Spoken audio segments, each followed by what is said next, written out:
Hello, everybody. Welcome to the Nines presented by AT&T. I'm your host, DDK, and today I'll be joined by head coach of the Valorant team. We have Autumn, and also, of course, the cracked duelist himself, Leaf, also from the Cloud9 Blue Valorant team. How you guys doing? I'm okay. I'm good. Awesome. I mean, this episode we're going to talk a lot about champions. So I hope you're ready for that. Of course, we're just coming off of champions, and Cloud9 Blue had the best run of any North American team. There's high hopes for the North American region. Didn't deliver overall in terms of the whole region, but Cloud9 certainly did a great job. And so, I mean, there's lots to discuss here. I think firstly, Autumn, I want to direct some questions towards you because I feel like you're a bit more behind the scenes, and I feel like people know a lot about like James IRL because he's more of the face of the team in terms of coaching, but he's actually the assistant coach, and you're of course the head coach of the team. So can you tell the fans, the viewers, more about what you do for the Cloud9 Valorant Blue team? Okay. When I first joined this team, I discussed with James about our role distribution. So yeah, my role is head coach, and I think the most important thing about head coach's role is finding a direction for this team. Yeah. So I'm kind of what's that? Just sketch drawing, and James is a guy who complete that print. You know what I'm saying? Right. So Yeah. yeah. So James always helped us with his great coaching skills, and he made a lot of good strategy, yeah, and many detailed things. So yeah, I think me and James have a really good partnership with that coaching. So yeah, that's my job. Yeah, no, that makes a lot of sense. I think a lot of teams, they'll have the James, but they won't necessarily have someone that's more kind of more zoomed out, more able to kind of direct the team in the long term, create like a roadmap. So with that said, you're looking at the guiding the team and the direction. What are the things you're thinking about when you're trying to do this with Cloud9 Blue? Like what is the direction of the team? What are Oh, you yeah, good. most focused on? Yeah, really good question. First, I want to share my philosophy of this game. Uh, I always think this Valorant is same as the basketball, like NBA league. So we have many, what is that, concept and calling system based on that basketball. And I always try to think about the player superstars like Leaf players individual performance is much important than what's that strategy in some cases. So I always trust my players to play more what's that uh,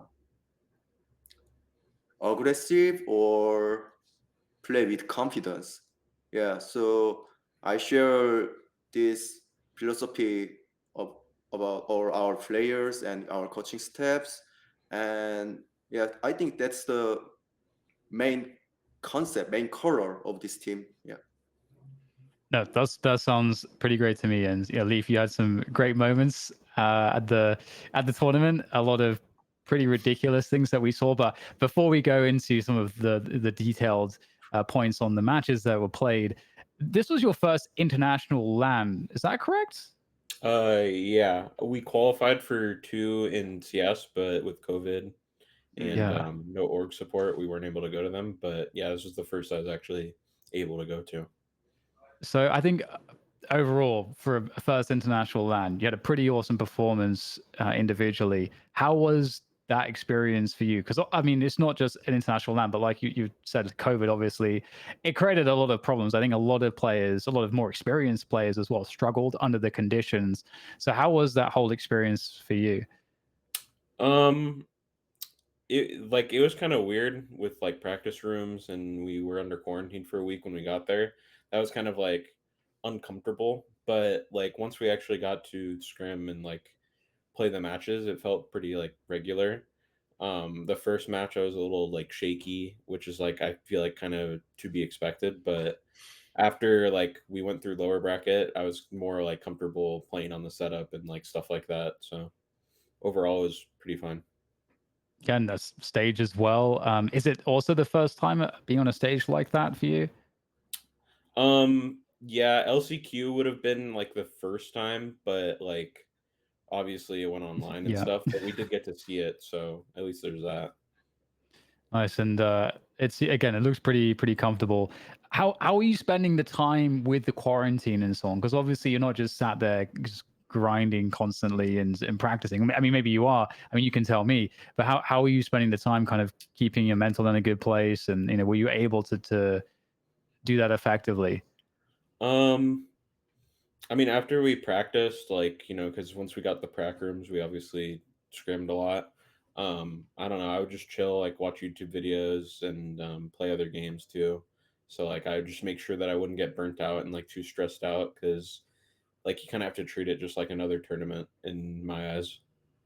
Yeah, I mean, Autumn, were you talking a lot with the team whilst they were quarantining, or were you talking a lot with them whilst they were at the event? How are you sort of supporting them? Mm. During the quarantine and uh, yeah, let's begin this talk with this thing. There was a really different time zone with between the Europe, Berlin, and this America, right? And uh, this global tournament, this RAN global tournament, like was first. What's the experience? Like Leap, our ace player, and some of players have some had some problem with the sleep schedule when we were in Berlin, and the sleep schedule was really horrible. And as I mentioned, our what's that team win condition is based on players' great individual performance, right? So it means that we need our players good condition. So when we were in Berlin, our condition was really bad at the time. So I focused on how to recover our players' condition back. So yeah, so I like Leaf said, I just want them to have some chill. So yeah, so after we can recover our all conditions, I think we can get a good result on that tournament. So yeah, the condition thing is what I focus during that quarantine. Makes a lot of sense. Yeah, it was definitely tough. I think we saw so many pro players sort of tweeting out about how difficult it was, Oh yeah. even for the talent too. It was tough. It's tough. It's Germany's pretty locked down, and there's not a lot of options like you maybe would be used to in terms of ways to chill out and have the kind of food that you want and to have the kind of comforts that you want. So it was an interesting test, I think, for people to experience.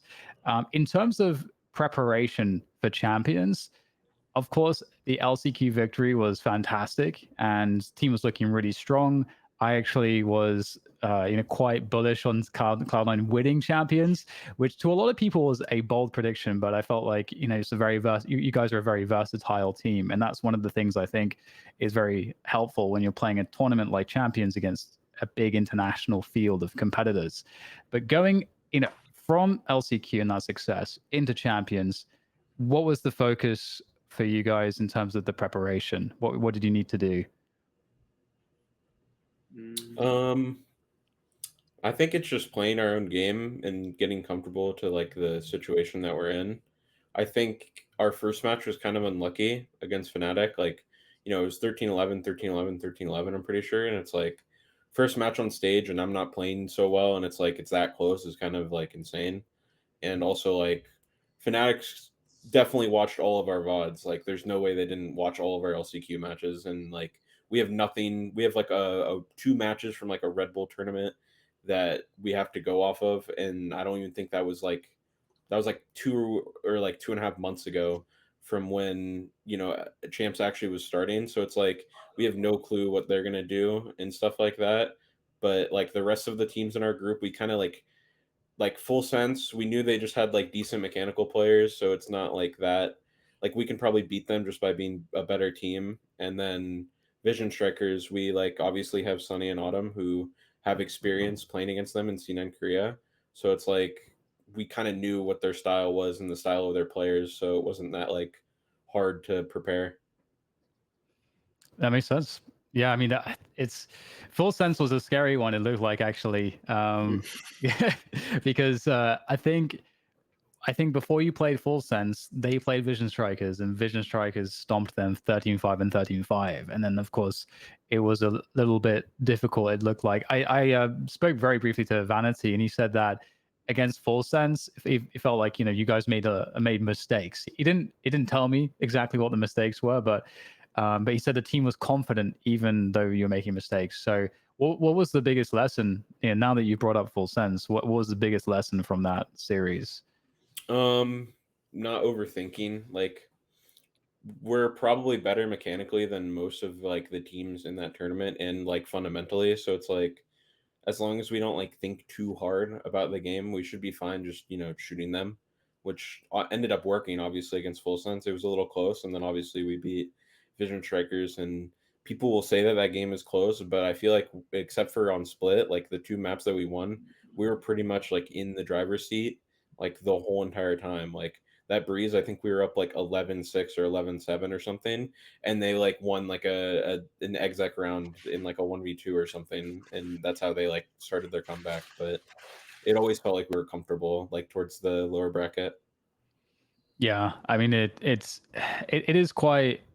It was a very weird tournament. I think there's lots of like weird things going on, but I felt like Cloud9, like as a team, was one of the looked pretty stable overall. It looked like you guys were getting better as the games were going on, which is how it is supposed to work really at these tournaments. And I mean, of course, with that matchup in particular, Vision Strikers. Again, Vanity was telling me that stylistically, this is a great matchup, and so I wanted to ask more questions about that because that's one of the coolest things about Valorant is that teams can play wildly differently, and you don't really see that in Counter-Strike or something like that. It's kind of you really need to play the fundamentals super well in Counter-Strike, and that kind of looks the same for most teams. Whereas in this game, you can play different compositions and have totally different styles based on your players. And so going into the Vision Strikers game, what is it about that matchup that is so good for Cloud9? Um, in my opinion, it's just like we kind of know how they're gonna play, and we're a team that's very good at like adapting, I'd say, and like flexibility, like you said before. So it's like when we're playing a team that is so like set in their ways, it's like easy because you're able to identify like what's happening like fast enough to where you can counter it or make a play to go against it. So that'd probably be like why they're the easiest, not the easiest, but an easier matchup than like Fnatic, for example. Yeah, I mean, it makes sense to me. Awesome. Were you stressing out watching some of these games? I feel like for coaches, it's got to be so stressful watching. Mm. Uh, for Vision Strikers match, when we are preparing that match, uh, as Riff mentioned, I already know about Vision Strikers play style well because I had experience with them last year. So, and the Vision Strikers was that their win condition and their team structure is just based on their Korean culture.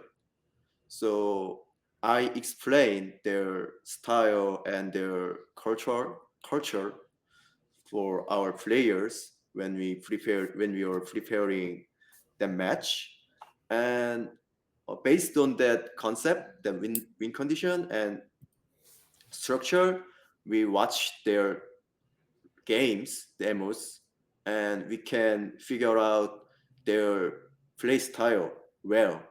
So yeah, I think we prepared well against them match, and that's why we have a good match against them. Yeah, that was it. Yeah, it feels like you definitely have an advantage there, understanding the, as you said, the culture of the team so well. That's very cool to hear. Speaking of which, I feel like one of the biggest interfaces between coach and team is going to be the in-game leader, and Vanity has had Mm, a lot of focus because he I did an interview with him on my podcast where I was talking to him about some of these ideas, and he really wants to be a leader. There's lots of like in-game leaders that they'll call the shots, but that doesn't necessarily make them a good leader. And I know Vanity's very focused on this. So how has it been for you, Autumn, in particular, working with Vanity and in mm, preparing Cloud9 to win these matches? mm. For Vanity, I want to say this. He is really insane leader because when he first joined this team, I had a one-on-one talking with him, and I just talked to him that I can fully respect his leadership during this game. So his mentality is so good in game. So I think uh, his leadership is really good for our coaching staff too, because our coaching staff don't care about so much during our match because Vanity always lead these teammates well in the game. So yeah, I think he's a really insane leader and he has a really good leadership. So it can help our coaching staffs to focus on strat or analyze what's that other teams play style because he can manage our players mentality during this game. Yeah, so yeah. Awesome. And Leaf, obviously you played with Vanity for quite a while now. And how is it playing with Vanity for you? He's an in-game leader. Presumably, he gives you kind of what you need to play your best. And that, I mean, at least that comes across to me on the server, at least. So it feels like it should be pretty good to play next to him. Yeah, I feel like a lot of people think that we like call around me like carrying, which I don't even think is true. It's just like I play my own game. It's not like people are calling for me to do certain things. I'm literally just playing my own game and then I'm getting kills because of it. But like obviously it's really nice to have someone who like is a leader. Um, and like you said, like just because someone can call a strat does not mean that they're like particularly like a leader. Like there's a lot more that goes into it, and I think that he has a lot of those like attributes, like especially mentality wise. Like he's always making sure that like in the middle of rounds, like if we're too panicked or like stuff like that, like it doesn't get out of hand and cause us to like lose stupid rounds. Obviously, like it still happens time to time, but that's just like I feel like that's just the game, and like sometimes you speed up at the wrong time and then you lose the round, and sometimes it's like the perfect play, but that's just like Valorant, and I think it's really good to have someone like that on your team. I think that makes a lot of sense too. The way that you're saying or describing how your role in the team is, and that it's not necessary that you're kind of set up just because the structure gives you the space to work with and you get to decide what to do with that space type of thing. That seems like a really good approach in just from observing some of the top teams, because I actually feel like Envy did that with Yay at Masters 3. And then if you look at Envy at Champions, they were suddenly like, it felt like Yay didn't have any space to work with to kind of do that. And I feel like, that you're a very similar player in what you offer the team as kind of a jet player or star duelist. So it is definitely an approach that seems to be really awesome. And it's very fun to watch too, because the team appears to be explosive. It has that explosive quality to it. You can kind of just, you know, turn or pivot very quickly as the opportunities arise, and it's not static and predictable. So it's been really enjoyable to watch. And again, kind of talking about your form at the event. What was it like kind of finding your form? Did you feel like it was just easy to settle in, or are there things that you're doing or lessons that you're learning to kind of allow you to kind of get in the zone? Um, the number one lesson that I probably learned was after our first match and after we scrimmed like in Berlin, was just like these people are kind of like the same as NA. Like I shouldn't respect them so much. They maybe have like more gimmicks and stuff like that, but other than like I'm playing Jet, it's like maybe I'll die to it like twice, but I can just hit E and it's but it's like you know, once I realized that it's like, oh, all I need to do is just play the same and not overthink it, it's like a lot easier. I think also like I think European people are like onto something because playing stretched in that game with a Vandal is actually insane. Like it's actually just the best thing in the game. That's amazing. I need to try that out.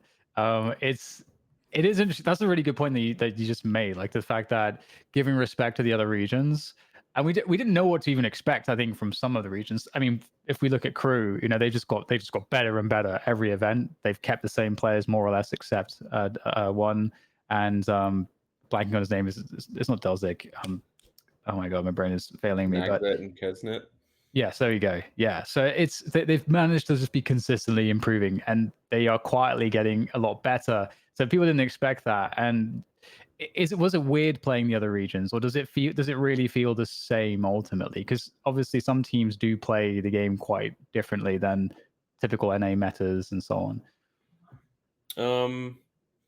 To be honest, the only difference is that I feel like as a player that you can notice like in game is like first of all like people individually like you know how a lot of people think that Killjoy players and like Astra players are supposed to be passive, right? Because you don't want their like util to go down, you know what I mean? But like some of these regions, like their Astra player is like their most aggro player, and then their Jet player is just like baiting with an op every round. And it's like holy crap. But like most of them kind of play the same way. You can't really like you aren't ever like confused really when you're playing some of these regions. Especially like if you know what's actually going on in the game. Like obviously like maybe there's some rounds where you just have no clue what's going on, but that's like that happens with every team that you'll play. Yeah, like the only thing is like some teams are more set than others, but other than that, like there's not that big of a style difference in my opinion. Yeah, awesome. Were you impressed with any of the teams or regions? Like we mentioned Crew, for example, they played pretty well. Were you impressed by any other teams? I think Gambit was so special than other teams because we had a many chance to play scrim with many EU teams when we were in Berlin. But yeah, I think like Team Liquid or G2 and Fnatic, uh, if we have a chance to have a match with them with 10 times, I'm pretty sure that we can win them at least eight times. But the Gambit, they are looks some different than other EU teams because, like Rip mentioned, EU teams have their own style. They want to play uh, their own meta. But on Gambit, I don't have a chance to talk with their coaching staffs, and I didn't read any articles about them, but I can feel that their main philosophy is quite same as our teams. They just trust their incredible players, and they can perform well with their respect each others. So yeah, I think their playstyle is really quite similar as us, and it is really impressive for me when we are in Berlin. Yeah. Yeah. Did you feel the same way about Gambit, Steve? I mean, they were the only like team except for like Liquid that I was like these like guys don't like have to rely on gimmicks, you know what I mean? Like they have the individuals that they can beat like any team. Same with like Ascend, like I think the three team like Ascend, Liquid and Gambit, like those three teams were probably like they're probably like the best EU teams. Yeah. Like individually in terms of like strats and stuff, they all are like really individually good on every single one of those teams. And then they always like play, or they play pretty fundamentally like well too. So it's like they kind of, I feel like them compared to NA, it's like pretty close. Like obviously like this event, NA went in groups and yada yada, but I still think like they're like it NA and EU is pretty similar in terms of like skill and like strength of region. So yeah. Yeah. So that's definitely something I wanted to talk a little bit about. Is um, it's been a big narrative, obviously, going into the event, and NA was expected to do super well. Three very strong prospects: Sentinels, Envy, and Cloud9. I think Sentinels, behind the scenes, is one that it was difficult to know what to expect because they qualified very quickly, like Envy did, and we didn't really see. Publicly, we didn't see too much from them. You would know more having scrimmed, presumably against them, and seen what's going on in the kind of the behind the scenes, but in the lead up to the event. But what is this just? Was it just a bad event for NA, or do you feel like NA is generally suffering right now for some reason? And if so, what is that reason? Um, I mean, I think like every single match that NA played it was like all close. Like Envy, I feel like their like loss was a total like fluke.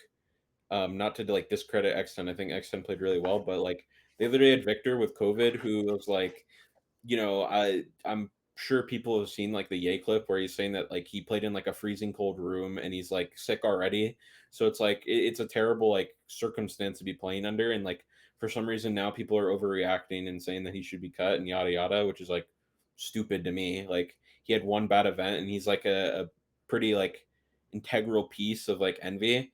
So it's like I think they just got unlucky with the Vic situation, and even then their matches were close. And for Sen too, like they lost really really close to KRU, and they lost really really close to Liquid, and that went to 3 maps. I mean, it was even like technically closer than our game against Liquid. It went to 3 maps, and I think the last one was either overtime or like 13-10, 13-11. So it's like um sometimes like that's just how Valorant is. Like you'll lose a match because of 1 or 2 rounds that you could have played better, or like maybe like the enemy team, one guy just pops off 1 or 2 rounds and then you lose the match because of it. But like I still think that NA's like good. It's just like, I mean, it was literally like the only it had to be like an EU versus EU like final, I feel like this time. Yeah, and we only have one. I mean, the international events that we get, it's like 4 a year. That's so little. There's Yeah. very little. Like, what you get? You guys played like 4 games, I guess. Fnatic, Full Sense, Vision Yeah, we Strikers, and played Liquid. 4. So that's Yeah. yeah. There's so little data there to really make an estimation as to who is the best. So much is on one best of three or two best of threes.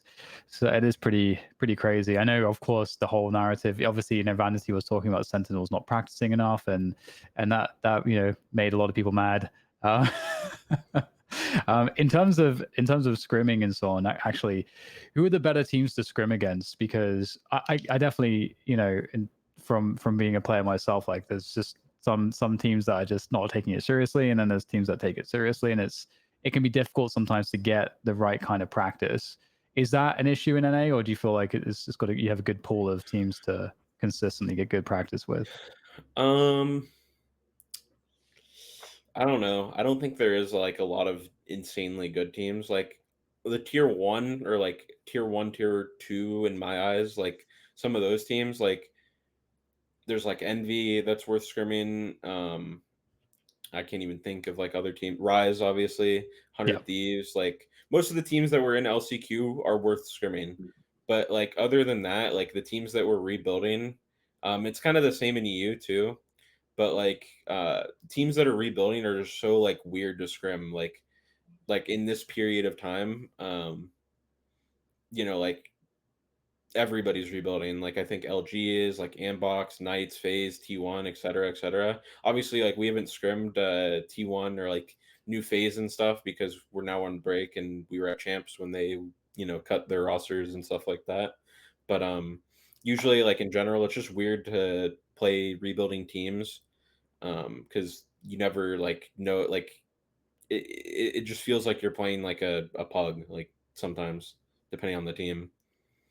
Yeah. But there's definitely like good scrim teams, like like I said, the LCQ teams are all really good to scrim. Yeah, that makes a lot of sense. I think it's going to be interesting to see how things go with NA going forward. Like you say, so much in the way of changes. I guess we'll probably get this a lot at this time of year after Champions, or I guess Champions is going to be a bit earlier next year, but I would guess that's how it's going to be. So hopefully, things improve. Do you? This is a question for both of you. Do you think that NA is missing anything in particular? Because, for example, one question is in-game leaders, because there's the rumors of some people getting plucked from Europe to come over to North America, and maybe we're not kind of nurturing and growing more IGLs. Yeah, I mean, like you said, IGLs are kind of a thing. The thing is, though, is that like I feel like there are people in NA that can be IGLs. It's just like they need to step up more so. Like um, Dazzle is one example of like someone who wasn't an IGL before, but like stepped up in this game in particular to be an IGL, and I think he does a pretty good job. I think there's also people like Rossi, who was on Immortals that like even if he's still learning, like I think he's 17 or 18, but it's like as long as he like learns as he goes on and learns off of people that he plays with, it's like that's the type of person that like you need later down, like later down in the game's like longevity. And like I think people need to stop like recycling people just because like they know them. Like I think there's a lot of like obviously this goes into like people being held under like contract hostage, like that I'm sure you've seen people tweet about, where it's like there's these tier 2, tier 3 players that have like insane buyouts for what they're being paid and like the actual, like success of their team. And it's like if NA could somehow get those people instead of having to import people, it'd be like I think it'd be a lot better for the scene because you'd be able to teach a lot more people. And like Seven's an example of one. I don't think he's under like, like I said, like contract hostage, but like he's like an up and comer that I think a lot of people in the like pro scene like respect because he's very good mechanically, he's very new and he's like very willing to learn. So like if you get more of those people and less of people that are just like paycheck stealers in my eyes, like it's better for the scene. Mm. Yeah, is there anything that you want to see changing, Autumn, about the NA scene in Valorant? I think Leaf already talk good thing. Yeah. Yeah, it's a big deal. I think it was like this in Counter-Strike as well. To be honest, it was kind of similar. I don't know what it is. It might change. We'll see how things develop over time. But yeah, overall, Cloud9 was the North American hope. But talking about Liquid, that's where Cloud9 faltered in the quarterfinals against Team Liquid, and pretty interesting series. I had the pleasure to commentate it with Sean, so that was fun. And it on paper it's crazy, right? The storylines really crazy because you have Cloud9 that's what had been undefeated. You guys were undefeated basically until that point, and then you've got also Team Liquid with Scream and Nevera that have also been sort of undefeated until that point after adding Nevera. So super hot runs from both teams, and you guys had to collide, and it was pretty insane seeing that matchup. And of course, Liquid, they left Bind open. Was that something that you expected to be able to play Bind against Team Liquid? Because statistically, I think they were 25% win rate on Bind. They'd just been getting destroyed on Binds. I don't even remember the veto, to be honest. I think we probably expected it. Let me look at the veto. But we probably expected it. There it is. C9 ban splits, TL ban fracture, C9 pick bind, TL Oh yeah, pick then ascent. yeah, we definitely expected it because we knew that they would ban fracture. They haven't played it the whole entire tourney. And we knew they'd pick ascent. It was like we had the 3 maps that we wanted. I just think that BO3 was like a bad day to have a bad day Mhm. individually. Yep. I don't think we like lost like any fundamentals. We just lost like individually like 1v1s and stuff like that that changed like the game, and it was still like 13-10, 13-11, so pretty close game.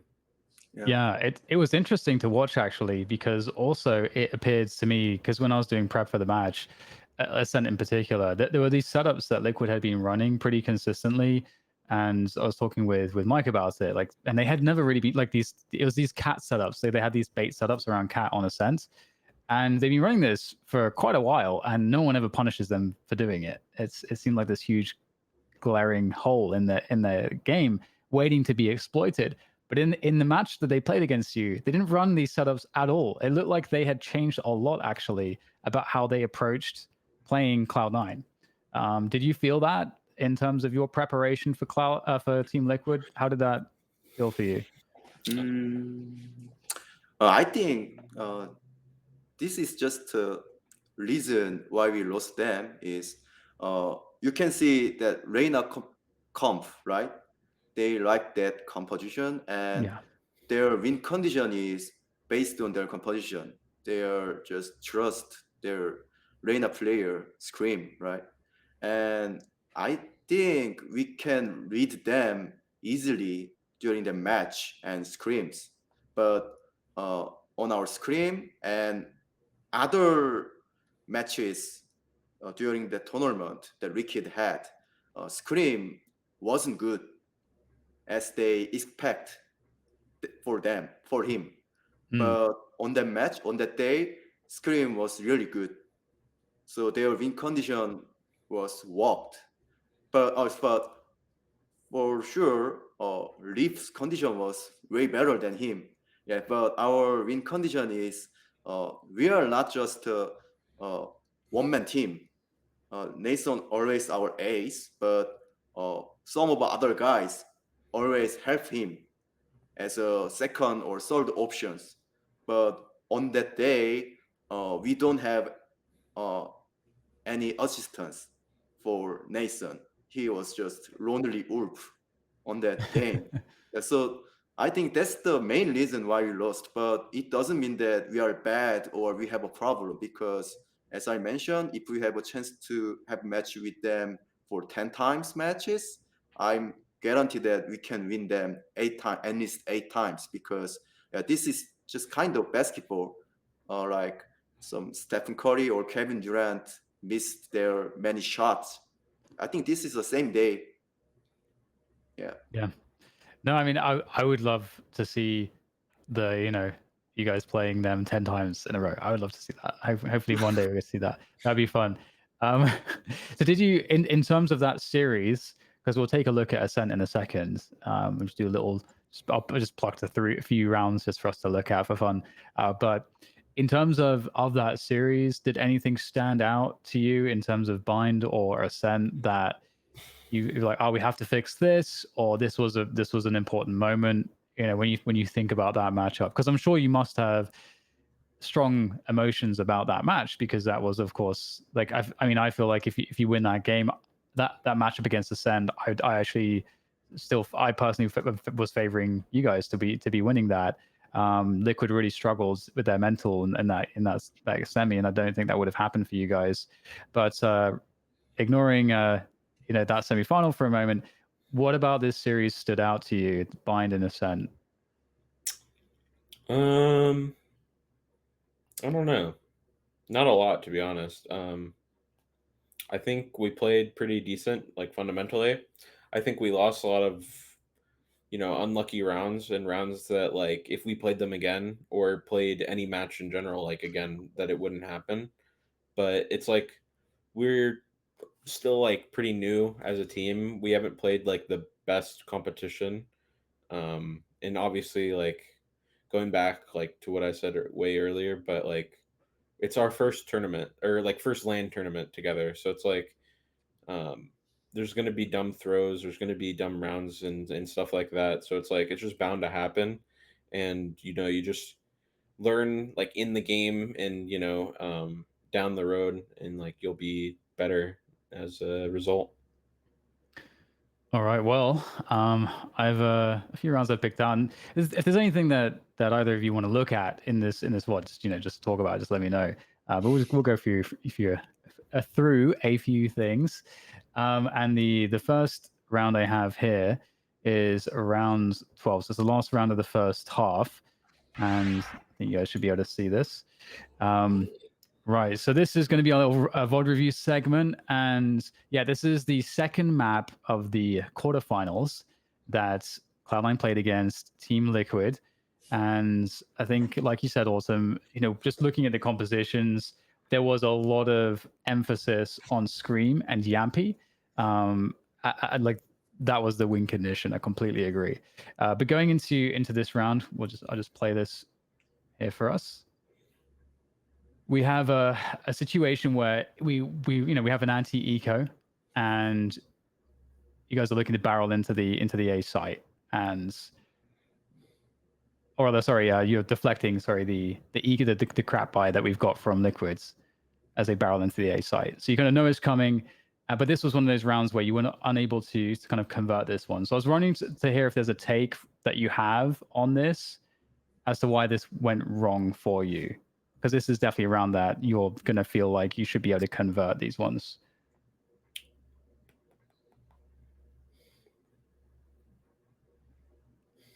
We get a lot of delay here. I think initially, like, you're able to slow them down after the lockdown, and you're all kind of in place for the retake. Unlucky. Yeah, also unlucky. Yeah. Yeah. I get tagged by the Spectre.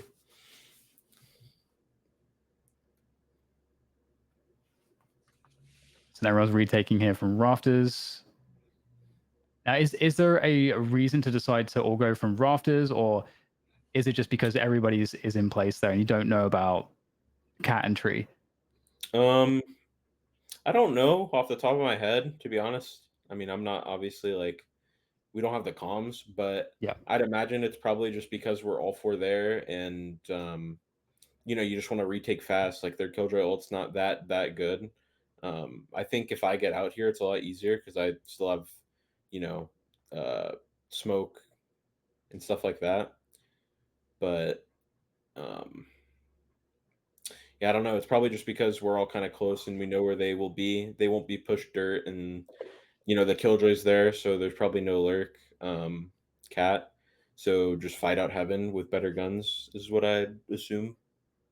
Yeah, for sure. I mean, it does feel as well like you don't ever want to overcomplicate these kinds of situations, but this was definitely a tough one to lose. I mean, and I think Bucky like totally owned us. Yeah, when I was watching this, I was just like, well, this is just Scream just hitting headshots with the Guardian. But I wondered, if because sometimes those rounds just happen. So I was wondering, from your perspective, if there was anything else kind of going on for that one.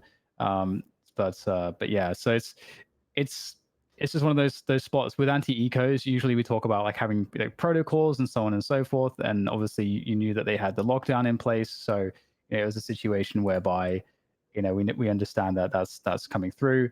So yeah, just hitting the shots. So I'm going to quickly go to the next round here, if I can find it. I'm going to minimize that quickly, and then here's the next one.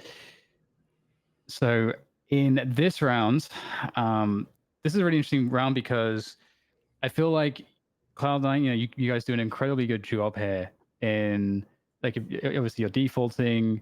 You've got, Mitch over towards B, watching for any plays around B main. You've got control over A main. You've got Leaf. You've gotten very aggressive up catwalk as well. So you've taken all this space away really early on, which is fantastic. And then I think it's you getting a pick, or a pick will come here. No, it's from the Hunter's Fury. Okay. So you've got the 5 versus 4 here now, and Liquid have no idea what's going on right now. And I know when Sean was calling this, I think he called out that Mitch makes noise in mid with the Odin, and Sean felt like that was a tell for everybody to just realize that, okay, that's Mitch, the Killjoy stacking. That means that he's the lurk. They're and heavy on the other side. Yeah, that's what Sean called out in the broadcast, and I'm wondering if this is something you've looked back at, because you had the advantage until that point, it feels like, and then Liquid just seemed to know, and they had stacked the site. I think they just gambled no matter what. Before Mitch even shot the Odin, you can like see Soulcast just moving over, and I think they do this like quite a bit, where they just will gamble, stack a site, in that man disadvantage, and sometimes it works and sometimes it doesn't. That's literally just how gambles work, and Yeah. I feel like it was still really close. No, like even though they had four. I mean, I think I remember on this round I hit Navera for like 139 or something with a Vandal like 5 times. And then, like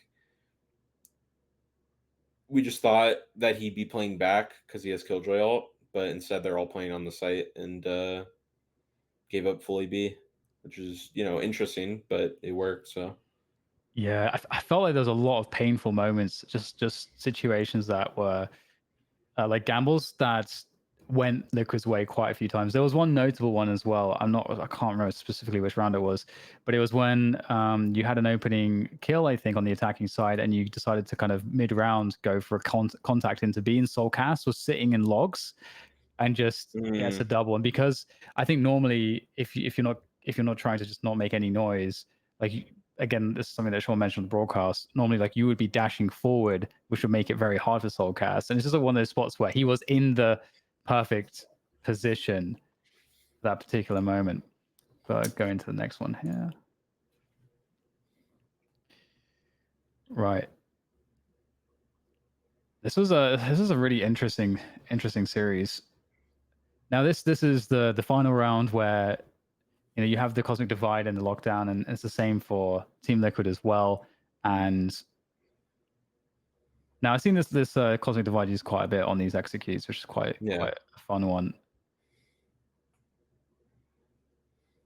And this honestly, I actually did not expect you guys to lose this after this setup, because I felt like because you had some shock. I think Zeta had some shock darts left as well still, so it felt like there was enough to get it over the line here. But and then we had the counter lockdown. We had Mitch waiting to put his down just to completely counter the defender lockdown. So at this point, like even though it's a 3v4, it feels like everything's going fairly well. The only issue is that their lockdown still pushes you into everyone being in A main.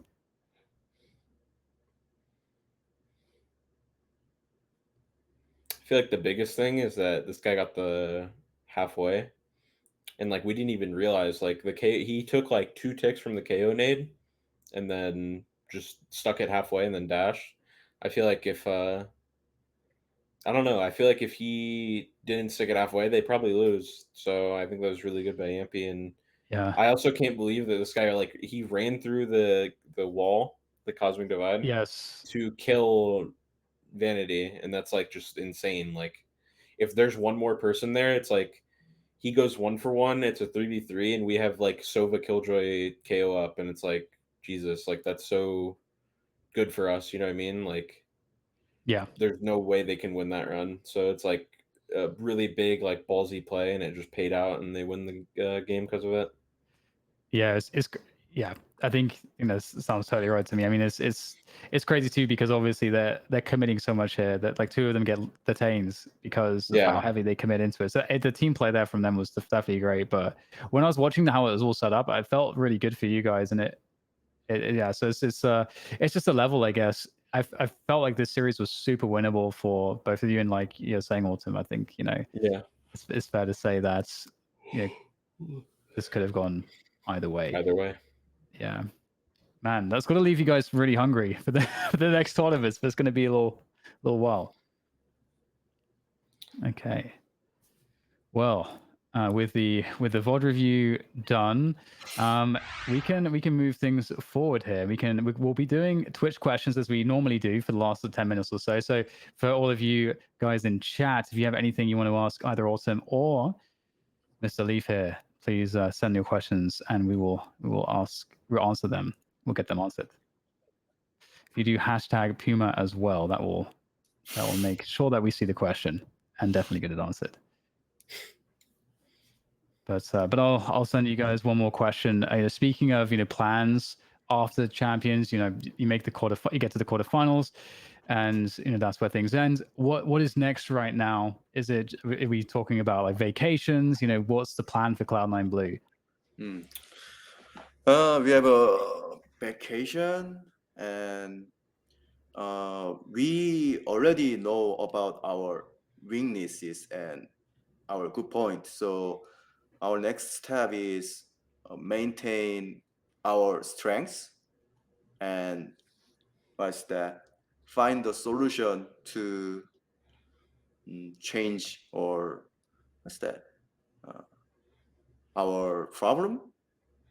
Yeah, change. Yeah, so yeah, we will focus on that process, and James and I as a coaching staffs, we will prepare that thing during this off season, and I can guarantee that our team will be better next season. So yeah, please support us. Nice. What about you, Leaf? What are you going to be focusing on? I have no clue. I don't know. Just probably relaxing. I'll probably just play Valorant and every other game. So yeah, Nice. just do everything. Nice. Well, okay, we've got some questions through here, and again, don't forget to type hashtag Puma in the chat, and you'll have a chance to win $100 of a Puma gift card. So make sure to do that. But the first question will be from Kriva Jella. Leaf said maybe he'll stream. How much of a lie was that? I mean, it's only been like 3 days since I got home, dude. Like, you need to chill out. I'll probably stream. Oh, There we go. We got a probably out of him. That's good enough. Tsunades Titties asks, what are you most excited for next year? Since we missed out on like Iceland and the first Berlin this year, probably just making it to all of those events and doing the 3 lands a year. Gotcha. Yeah. Hell yeah. Okay, well, we've got another one here from Rule QT. What do you think of the new VCT circuit? So I'd love to hear both of your thoughts on that. I think it's better for consistency. Like, I think a lot of the time previously there was teams that would get upset, and I think single elim is kind of weird for a qualifier.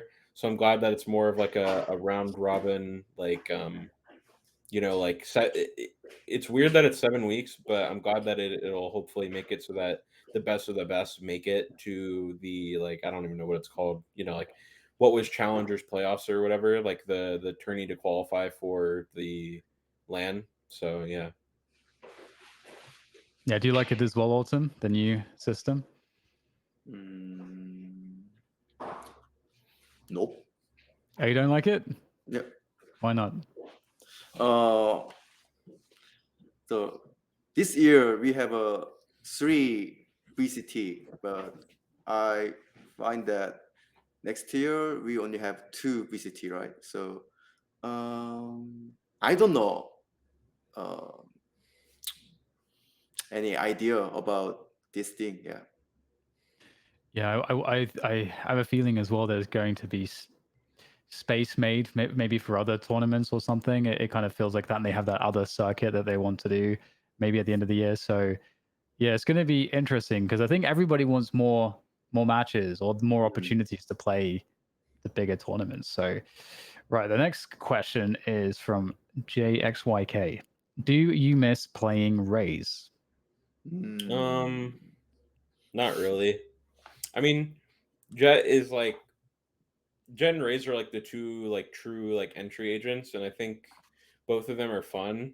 I do think though that like she is like a must pick on like certain maps, and maybe it depending on like how we change roles, then I may play her, but I'm probably not going to play her anytime soon, and I don't really care to play her. Fair enough. Fair enough. Right, we've got another one from Keenbra. Considering that you guys had often picked Haven in the past, and Vanity had as well with version 1, why did you guys start banning Haven in Champions? Haven. The Fnatic match, it was between Fracture and Haven, and in practice we felt like some of us felt more comfortable on Haven, and some of us felt more comfortable on Fracture. So we just picked it. Um, I don't. I think we maybe banned it against Full Sense, and then or yeah, we maybe banned it or they banned it against Full Sense. I don't remember, but that was just because we don't want to play like a team like that on Haven because there's a lot of individual like prowess that can go into that map. And then Vision Strikers, I'd say their best map is Haven, Haven and Bind. So we would rather just play Haven because we knew that they would ban Fracture. Mhm.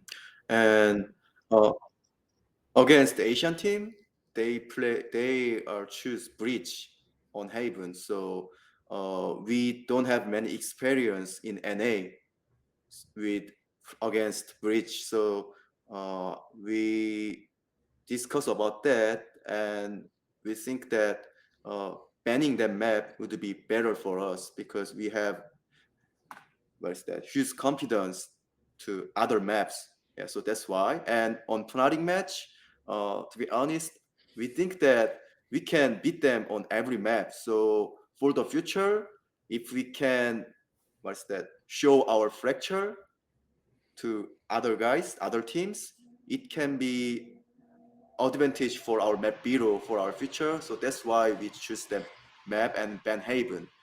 So, but I don't think we don't like Haven. We really like Haven. So yeah, you guys can see that, watch that next season. Awesome. I love that. That's a great answer. Thank you. That's fantastic. Um, Dolph Finer asks, how important do you consider flexibility to be for a professional team? And also, are you guys going to play Yoru on Bind? I think flexibility is really good when you actually get into like higher like tier play, and especially if you know like the opponent that you're playing against and their like style. Um, like there's lots of anti-shredding teams and stuff like that. So being able to flex on different agents and like have different comps is really important because you need to make sure that you're always like surprising them. You know what I mean? And I'd say it worked pretty decently, like for us. I think the clear example of it was when we changed from what's it called? Jet KO to Jet or to Raise Sage against Xet. And like we obviously won that match, and I think it helped us a lot because it made sure that Xet didn't really like they may have watched our games and stuff, but they didn't like truly know like all that we could do on that comp.